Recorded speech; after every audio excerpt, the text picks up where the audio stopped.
Oke teman-teman, kita lanjutkan pembahasan soal tryout 1 UMPTKIN tahun 2022 yang diselenggarakan oleh Potar dan UMPTKIN. Sekarang kita sudah berada di nomor 41 mata uji keislaman. Nah, ini adalah soal panjang, berarti ini adalah soal cerita atau peristiwa ya. Oke, langsung aja kita baca soalnya. Di suatu masjid terjadi perdebatan. Nah, ada perdebatan terkait dengan posisi amil zakat yang kaya. Apakah ia berhak mendapatkan zakat karena statusnya sebagai amil, ataukah tidak karena termasuk dalam kategori kaya. Keputusan akhirnya diserahkan kepada pihak takmir masjid. Jika Anda menjadi takmir di masjid tersebut, maka keputusan yang Anda lakukan adalah. Nah, jadi inti dari peristiwa di sini ada perdebatan untuk menjadi posisi amil zakat yang kaya. Jadi amil zakat orang kaya ini apakah ia mendapatkan zakat nantinya atau enggak? Jadi apa keputusan menurut teman-teman? Apakah A. tidak memberikan bagian zakat kepada amil yang kaya karena zakat itu untuk orang miskin? Oke, lanjut yang B. Memberikan zakat kepada amil yang kaya karena hak amil untuk mendapatkan zakat tidak ada kaitannya dengan kondisi kaya atau miskin. C. Mencopot status amil zakat kaya dari kepanitiaan zakat karena syarat amil zakat harus miskin. D. Memberikan zakat kepada seluruh amil tetapi dengan porsi yang berbeda antara amil yang miskin dengan amil yang kaya. Jadi apa menurut teman-teman jawaban ini? Ya, betul banget ya, jawabannya yang paling tepat adalah D. Nah, jadi untuk mengenai posisi amil zakat yang kaya, dia akan mendapatkan zakat juga, tetapi dengan porsi yang berbeda antara amil yang miskin dengan amil yang kaya. Tapi sebelumnya teman-teman ada yang tahu apa itu amil? Ya, betul banget, yaitu yang mengurus zakat yang ada di musola atau masjid. Nah, kenapa jawabannya tidak A, B, atau C? Oke, mari kita bahas ya. Tidak memberikan bagian zakat kepada amil kaya, karena zakat itu untuk orang miskin. Tidak juga ya teman-teman, karena pembagian zakat itu nggak hanya untuk orang miskin. Kan ada juga tuh untuk menerima zakat seperti golongan musafir atau orang yang baru masuk Islam. Nah, dia akan mendapatkan zakat juga, walaupun dia orang kaya, tetapi dia tetap mendapatkan zakat. Oke, lanjut untuk yang B. Memberikan zakat kepada amil yang kaya karena hak amil untuk mendapatkan zakat tidak ada kaitannya dengan kondisi kaya atau miskin. Nah, jadi untuk B ini salah karena untuk pembagian zakat kepada amil yang kaya dengan amil yang miskin, porsinya itu harus berbeda ya teman-teman, tidak sama atau seimbang. Lalu C. Mencopot status amil zakat kaya dari kepanitiaan zakat karena syarat amil zakat harus miskin. Nah, tidak ada ya teman-teman untuk syarat menjadi amil zakat itu harus miskin. Tidak ada. Maka untuk option C salah. Dan D. Memberikan zakat kepada seluruh amil tetapi dengan porsi yang berbeda antara amil yang miskin dengan amil yang kaya. Maka jawaban yang paling tepat untuk nomor 41 adalah D. Karena mereka adalah orang-orang yang bertugas menarik dan mengumpulkan zakat. Mereka berhak mendapatkan bagian dari zakat. Namun, mereka tidak boleh berasal dari kalangan kerabat Rasulullah SAW yang haram menerima zakat. Jadi, untuk jawaban nomor 41 adalah D. Semoga teman-teman paham ya. Nah, ini adalah contoh soal tentang perdebatan. Jadi, soal seperti ini sering banget keluar di UMPTKIN mengenai cerita permasalahan kehidupan sehari-hari, misalnya tentang perdebatan seperti ini. Buat teman-teman yang bingung mulai belajar UMPTKIN dari mana, lalu belajarnya sama siapa, kalau misalnya beli buku itu harganya mahal, dimulai dari 150.000 sampai 300.000 rupiah. Maka dari itu, di sini aku buat e-book UMPTKIN tahun 2022. Di sini sudah berisi soal, pembahasan, dan juga motivasi. Nah, untuk jumlah soal dan jumlah pembahasan itu masing-masing ada 200 lebih. Di sini ada e-book TKD IPA dan e-book TKD IPS, tergantung jurusan yang teman-teman pilih. Harga e-book ini sangat terjangkau buat kaum pelajar, yaitu dengan harga promo Rp20.000, maka teman-teman sudah mendapatkan e-book TKD IPA atau IPS UMPTKN ini yang sudah mencakup mata uji yang akan diujiankan. Buat teman-teman yang ingin tanya-tanya dulu mengenai e-book ini atau langsung order, bisa klik link WA yang ada di description box ini ya. Mari kita belajar bersama untuk menuju kesuksesan lolos UMPTKN tahun 2022. Semangat, aku tunggu ya. Selanjutnya kita membahas soal nomor 42. Kita baca soalnya. Sifat al-sidqu atau jujur termasuk dalam kategori apakah A. mazmumah, yaitu suatu perbuatan yang harus dilakukan setiap saat. B. sayyi'ah, yaitu perilaku yang sangat dianjurkan agama. C. mahmudah, amalan yang harus menghiasi setiap muslim. Atau D. khabithah, sesuatu amalan yang diperintahkan. Nah, jadi apakah jawaban yang paling tepat menurut teman-teman? Apakah A, B, C, atau D? Yap, betul banget. Jawaban yang paling tepat adalah C. mahmudah, amalan yang harus menghiasi setiap muslim. Karena sifat al-sidqu atau jujur ini kan termasuk sifat yang terpuji, sehingga kejujuran adalah amalan yang mewarnai dan menghiasi umat Islam atau yang kita kenal dengan mahmudah. Karena kan sifat jujur ini merupakan sifat akhlakul mahmudah ya teman-teman, amalan yang harus menghiasi setiap muslim. Jadi untuk soal nomor 42 jawaban yang paling tepat adalah C. Sifat al-sidqu jujur termasuk dalam kategori mahmudah, amalan yang harus menghiasi setiap muslim. Nah, untuk soal sebelum-sebelumnya tadi kita sudah menjumpai istilah ini secara bahasa apa artinya. Kalau sekarang sifat ini termasuk dalam kategorinya apa? Jadi teman-teman untuk mata uji keislaman teman-teman harus tahu ya mengenai istilah-istilah dan harus memperbanyak baca buku. Oke? Selanjutnya kita membahas soal nomor 43. Langsung aja kita baca.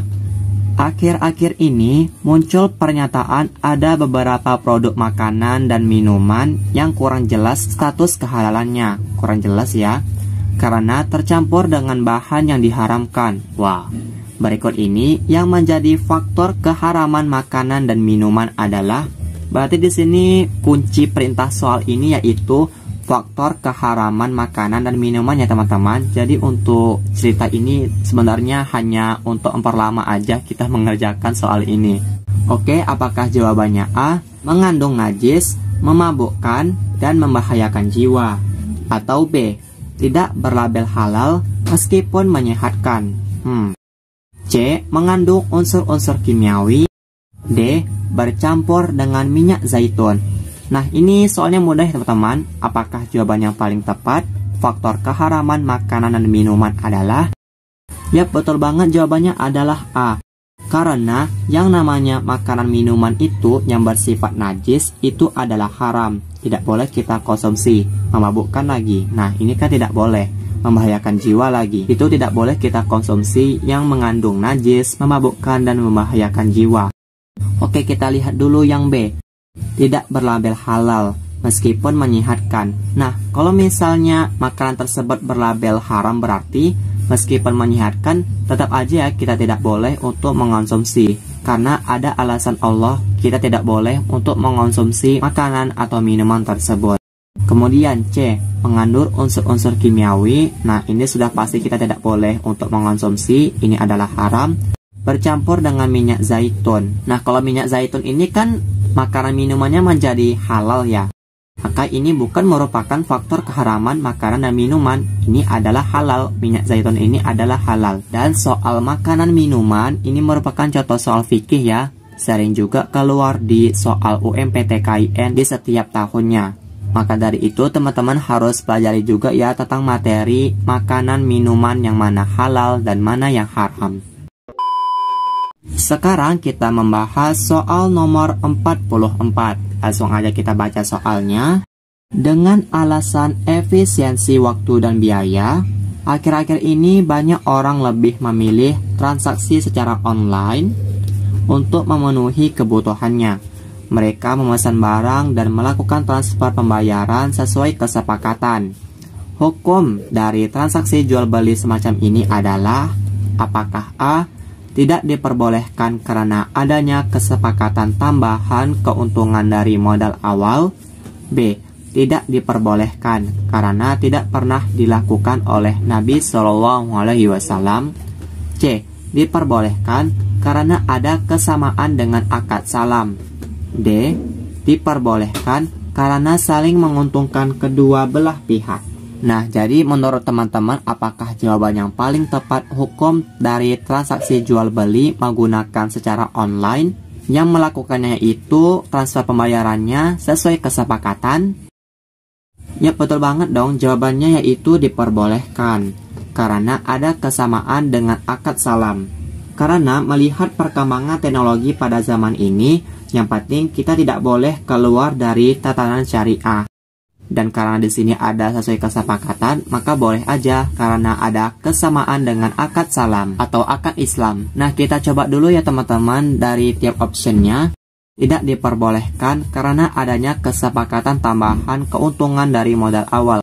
Nah, untuk cerita ini kan tidak ada menjelaskan adanya kesepakatan tambahan ya teman-teman untuk mencari keuntungan dari modal awal. Nah, maka ini bukan jawabannya. Lanjut yang B, tidak diperbolehkan karena tidak pernah dilakukan oleh Nabi SAW. Nah, sebenarnya untuk melakukan transaksi jual beli itu boleh secara online maupun offline, asalkan sesuai dengan tatanan syariah atau sesuai dengan akad atau ajaran Islam. Jadi seperti itu ya teman-teman. Apalagi pada saat zaman Nabi SAW kan itu belum ada yang namanya teknologi canggih seperti ini. Transaksi secara online seperti kayak di Shopee, Lazada, Tokopedia kan itu belum ada pada saat Nabi SAW. Pokoknya kita melakukan transaksi jual beli itu harus sesuai dengan tatanan syariah atau sesuai dengan hukum Islam. Oke, paham ya? Lalu yang D, diperbolehkan karena saling menguntungkan kedua belah pihak. Nah, di sini kayak kurang tepat aja jawabannya teman-teman, maka ini adalah salah.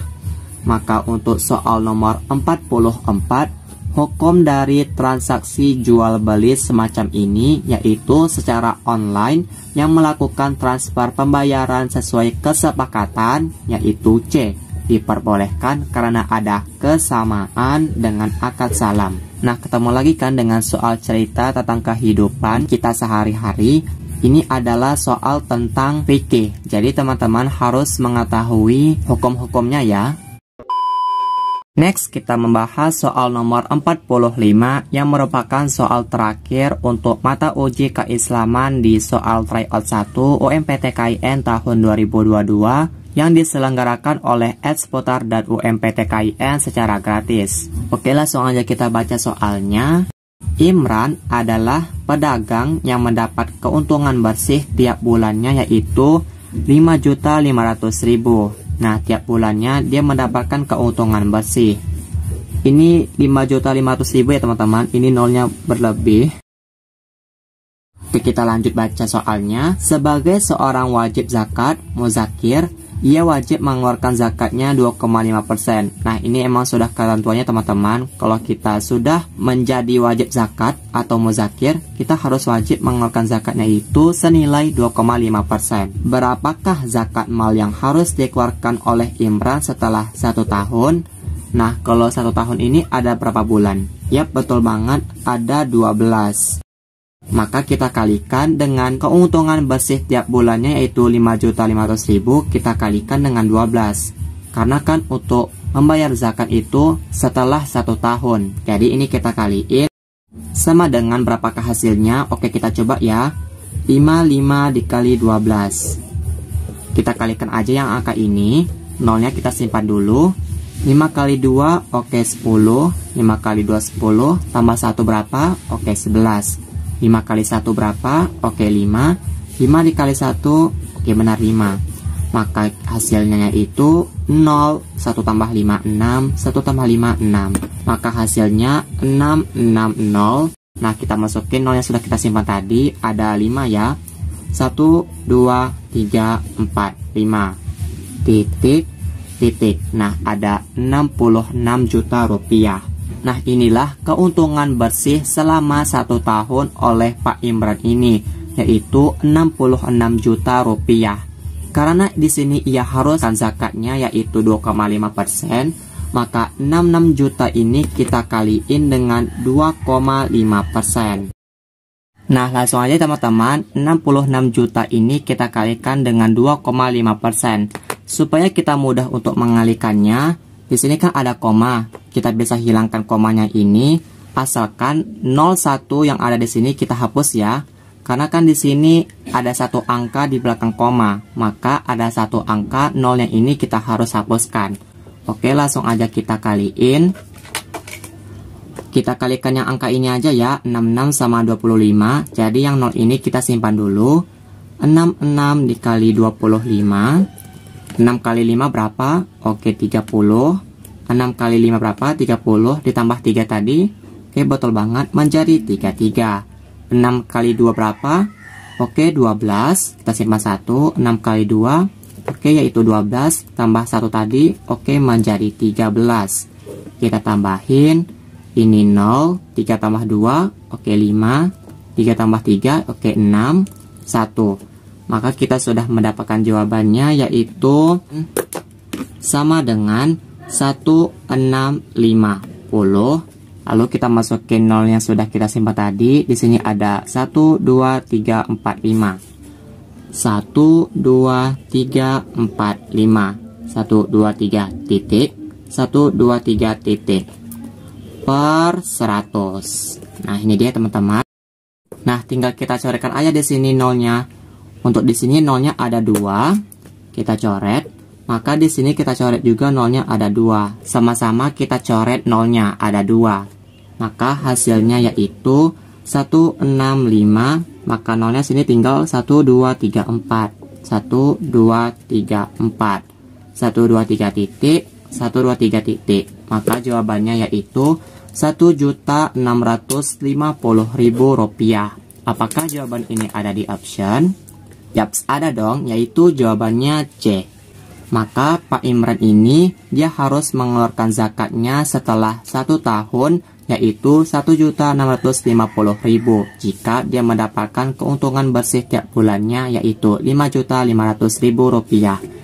Nah, soal seperti ini sering juga keluar di UMPTKIN. Ini adalah soal fikih mengenai zakat. Jadi untuk keislaman ini nggak selalu nggak ada hitungan ya teman-teman. Pasti ada hitungan untuk UMPTKIN.